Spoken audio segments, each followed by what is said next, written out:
apakah kamu sudah pernah konseling sebelumnya? Belum.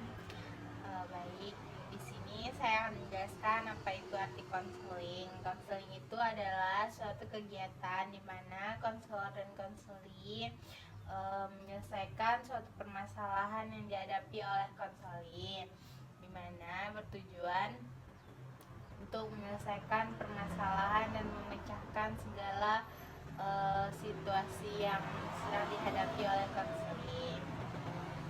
Baik, kamu tidak perlu takut atas cerita apa yang kamu sampaikan kepada saya, karena ini bersifat rahasia, tidak ada yang tahu kecuali kamu dan saya saja. Baiklah, sebelum kita melakukan konseling, apakah kamu sudah kenal dengan saya? Belum. Kenalkan, nama saya Maharani Sudibyo, biasa dipanggil Hani. Saya berasal dari Pasar. Apakah saya boleh tahu siapa nama kamu? Saya perkenalkan, nama saya Tirta. Saya juga berasal dari Pasaman Barat. Baik, sini apakah saya boleh tahu permasalahan apa yang kamu alami? Saya mau bertanya apa tentang adat Minang Ya. yang berkaitan dengan nikah sasuku. Oh ya, terus? Apakah nikah sasuku itu diperbolehkan apa tidak? Baik, banyak yang berpendapat tidak boleh karena di Minangkabau kan sistemnya matrilineal, sistem menurut garis keturunan itu. Jadi bisa dibilang nikah sesuku itu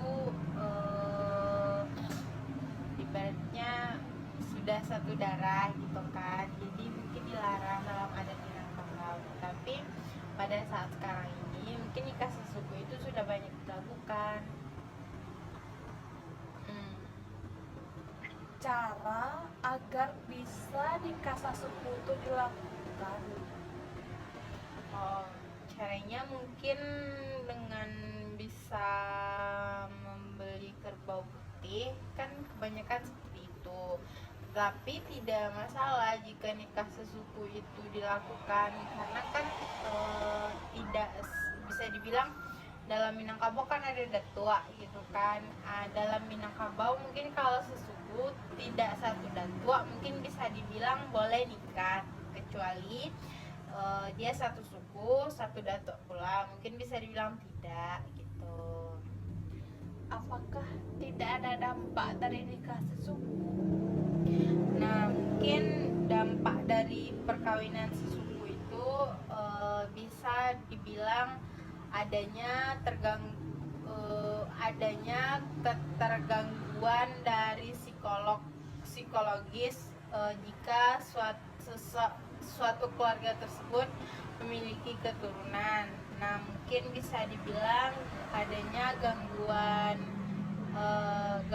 psikologis dan gangguan kesehatan mental yang dimiliki oleh anak tersebut gitu. Di sebagian adat atau sebagian kampung yang masih mempertahankan tidak bolehnya nikah sesuku, apakah adat itu tuh tetap jalan seperti itu seterusnya apa tidak mengikuti perkembangan zaman? Sebagian adat atau sebagian daerah, kampung atau daerah setempat mungkin masih mempertahankan adat tersebut karena masih mempertahankan nilai-nilai norma dan nilai-nilai peraturan yang ada dari nenek moyang, dan mungkin keturunannya masih menganut adat Minangkabau yang masih kental gitu. Saya sendiri takutnya seandainya kan sebelah pihak keluarga tidak mengizinkan nikah sesuku, banyak terjadi hal yang tidak diinginkan kepada yang akan menjalani hubungan tersebut. Dampak dari kekuatan adat yang telah ditegakkan di Minangkabau tersebut, banyaknya terjadi terhadap anak-anak zaman sekarang yang ingin menikah sesuku tapi tidak dibolehkan oleh adat dan masyarakat atau oleh keluarga sendiri. Dampak dari adat tersebut terjadinya hal-hal yang tidak senonoh dilakukan oleh anak remaja atau anak-anak yang ingin menikah. Iya, kalau nikah sesuku itu merupakan suatu bentuk larangan yang ada di Minangkabau. Dari nikah sesuku itu mungkin sebagian keluarga atau daerah setempat yang masih menganut kepercayaan yang diturunkan oleh nenek moyang, di mana kepercayaan tersebut masih dimiliki oleh beberapa keluarga atau daerah setempat.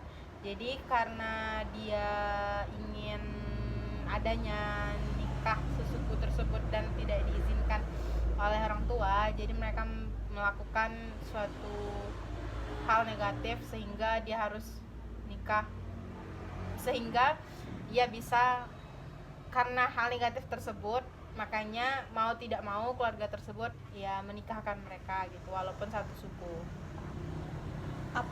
Apakah seharusnya sebelum terjadi itu kepada masyarakat atau kepada orang yang berperan penting dalam adat, orang yang memiliki derajat tinggi dalam adat seharusnya mencari solusi atau memberikan jalan kepada anak-anak yang menikah sesuku. Orang yang berperan penting dalam adat atau orang yang memiliki derajatnya tinggi dalam adat tersebut seharusnya dia memberikan jalan tengah atau solusi kepada cucu kemenakan dia yang ingin menikah sasuku. Bukan tetap harus mempertahankan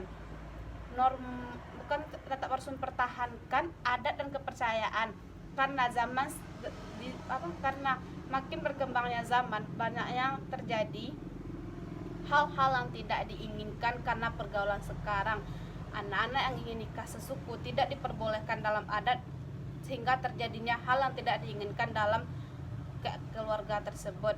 Maka dari itu, kepada yang berperan penting dalam adat atau masyarakat seharusnya memberikan jalan tengah, apakah solusi atau jalan tengah dalam permasalahan tersebut.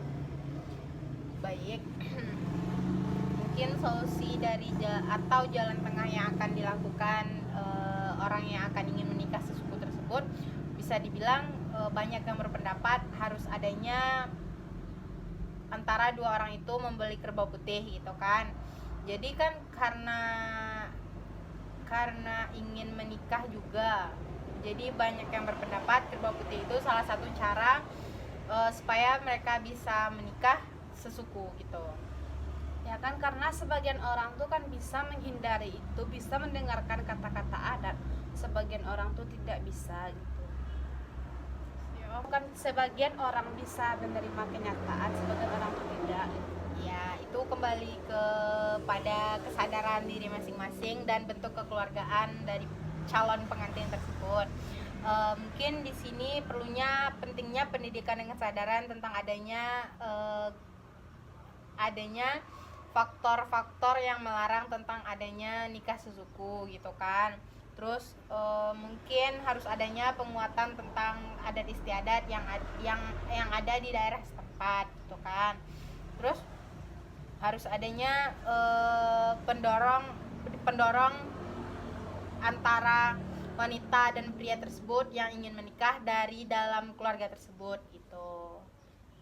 Nah, itu kan saya kan selaku bimbing konseling cuma bisa mengarahkan kalau hal bertahu cak kan. Jadi di sini mungkin saya bisa cukup gitu yang saya tahu dan saya dapatkan tentang pengetahuan yang saya pelajari. Jadi semuanya saya kembalikan kepada orang yang ingin nikah sesuku tersebut gitu. Ya, baik, Terima kasih atas bimbingan yang telah diberikan kepada saya. Dari bimbingan yang telah diberikan, saya pun memahami dan mengerti apa yang telah disampaikan kepada saya. Semoga ini bermanfaat bagi saya.